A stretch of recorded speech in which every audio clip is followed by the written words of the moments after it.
Des, Noel's sister, the lost girl, the missing holiday girl whose role is very, very integral to the story of Deltarune ever since her mentioned in Chapter 1. But now, after more than a month since Chapter 3 and 4 released, she has become one of the most important plot threads that are being weaved into Deltarune. And that's what I'm gonna ramble and discuss in this video. Greetings, my name is Roded, and without further ado, these are my thoughts and theories about Des. Starting with probably the most engaged theory, Des being the roaring knight. The knight has antlers, so they are very likely to be a holiday. Now, there are several reasons why I think Des is the roaring knight, same reasons I'm sure multiple people have gone over, but I'll list them quickly. First, Carol and the knight are in two different places at the same time. The argument could be made that Carol and the knight are one and the same, but I feel like that would lead into endless speculation. Second, the main weapon of the knight is a bat-shaped sword, which Des has used several times thanks to dialogues we've gotten. Third, the holiday's connection to the bunker, Gaster, her guitar, the voice in the game files, etc. But I'm not here to persuade you, I just wanted to get that out of the way so that I can finally ramble about it. So Des being the knight puts Deltarune towards a very deep path, one similar to Undertale. I'll start things with this. I'm a firm believer that Undertale and Deltarune are not related, but that doesn't mean we cannot draw parallels. If anything, is what we should be doing.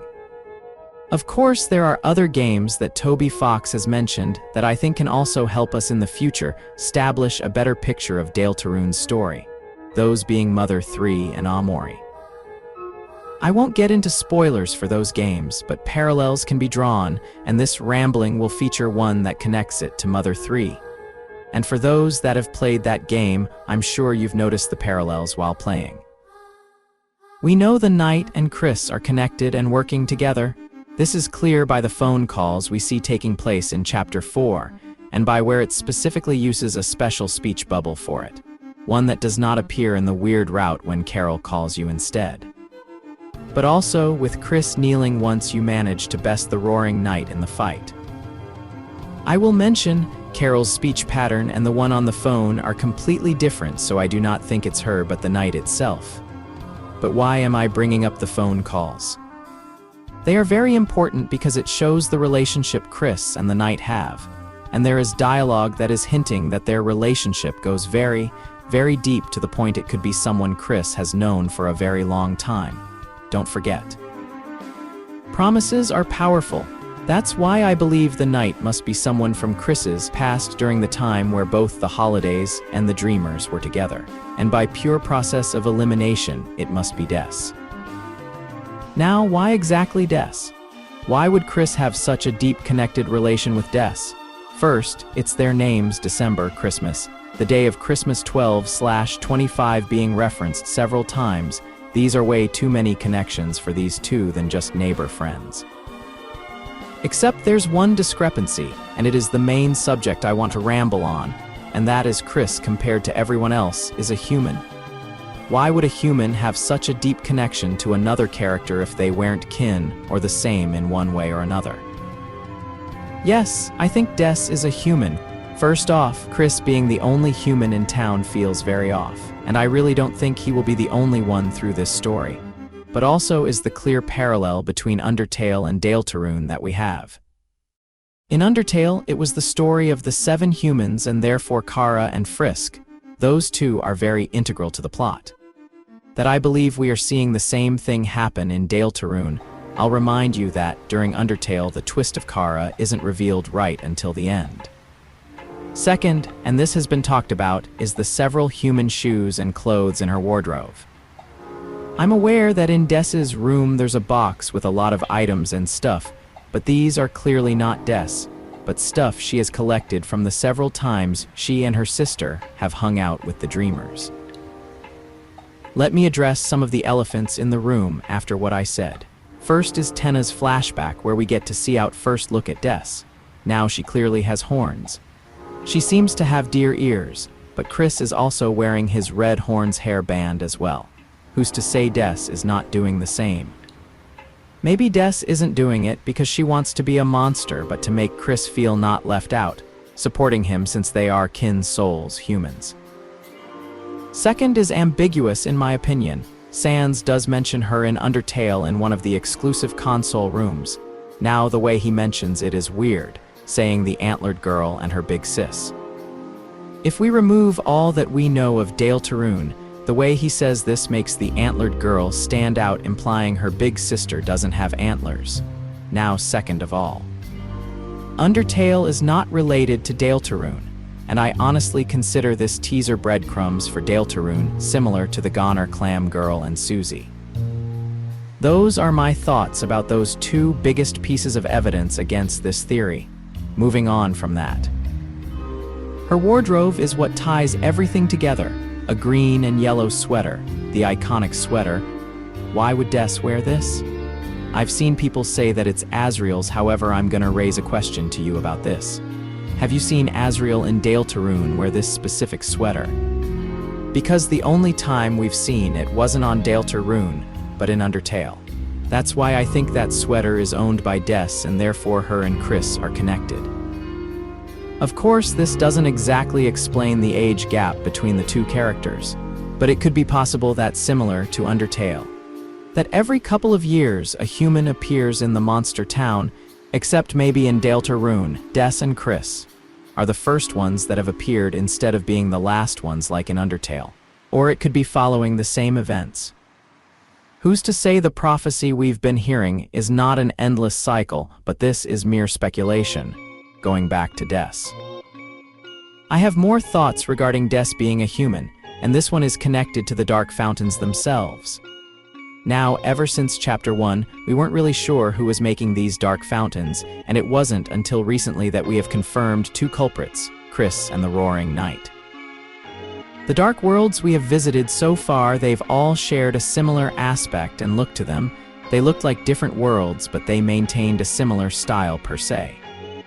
That is until Susie opened a dark world using her determination. And suddenly everything looks different. The color palette has changed. The dark world we knew, it's completely different. Why? That's why I believe this dark world was formed from the perception of Susie. And right from the get-go that should trigger some alarms, because if that's the case, then why is the dark world that the knight opens so similar or almost the same to the one Chris opened? Wouldn't that mean they perceive their surroundings the same way we do? Here's another thing to consider. During the weird route, in that controversial cutscene, the same thing happens when you take control. Does the color palette change because you are becoming a monster to the true definition of that word, and therefore similar to the inhabitants of the town? With that said, I believe the reason the dark worlds we've been through are similar is because the knight has a human perception just like Chris. Now, with that out of the way, what exactly does this mean for Des herself? How did she end up becoming the Roaring Knight? There are several instances throughout the game that hint at an accident, and Asgore is the main witness of this. This accident, I'm positive, is how Des got kidnapped and more. But here's another peculiar thing. Asgore during the Holiday Mansion segment is holding a black shard. The sword and item that you get once you have bested the Roaring Knight in a fight. If we take things literally, this must mean that Asgore fought a knight at one point and failed to win. And it captured someone, similar to the Fun Gang when they fought the Roaring Knight, except this time it didn't manage to capture its target Toriel. This previous knight must be doing the same agenda that the current one is, which has to be related to the prophecy itself. Now I know what I'm saying with this.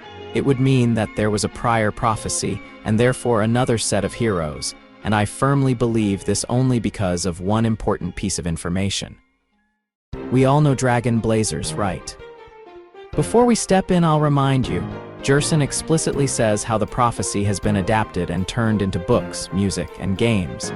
This includes this in-universe RPG video game that, to the surprise of no one, uses the prophecy for its story. But here's the thing: in the other times that we learn about the main prophecy, it doesn't mention one very important aspect of it, one that we learn from Dragon Blazers itself, and that is a dismemberment. A character loses its hand. It is completely severed. Here's the thing about this important plot thread, and it's that throughout the game there are so many instances where it hints the loss of a hand ever since Chapter 1. But during Chapter 4, where we technically see the end of this prophecy, there isn't a single mention of a hand being cut off. It is true that Susie destroys the last imagery, but would it really make sense she destroys a mural of Chris losing their hand? I don't think that's enough reason to completely shatter it like she does. And we know for a fact this prophecy is very specific to the point of showing us the chariot and also Tenna being cleaved. So why exactly isn't this mentioned?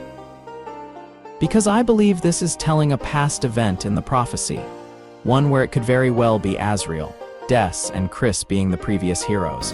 And funnily enough, Chris would be around the same age Frisk is during the adventure these previous heroes have. Maybe this accident is the reason why Chris has a human soul. All of this backstory, accidents, and Dark World stuff would explain why Chris changed completely their attitude, why they could be an unreliable narrator at points when describing objects, and so on and on. But moving from Chris and back to the subject of Des, who according to all this, she's now suffering the curse of playing the Roaring Knight in this part of the prophecy. But this will be my closing remarks. If we take everything that I've said about Des, I think it all fits neatly into Deltarune's several plot threads, and yet we don't know how exactly it's gonna end for her. However, I have an assumption. That is the song Raise Up Your Bat, a song that is definitely linked to Des. But the lyrics tell us a point of view that I believe we will see in the future, where it seems we will be fighting alongside the Roaring Knight, guiding her without heart. And it hints at the true antagonist of Deltarune that we will face at one point, the Demon Heart. Regardless of everything I've said, Tricky Tony could just pull the rug under my feet and watch me fall and say, "All your theories are wrong, goodbye." But I do believe everything that I've said.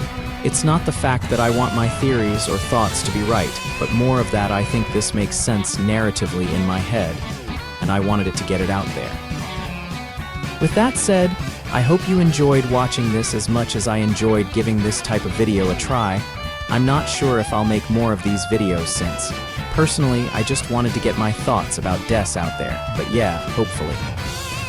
I hope you have a good day or a good night. Cheers.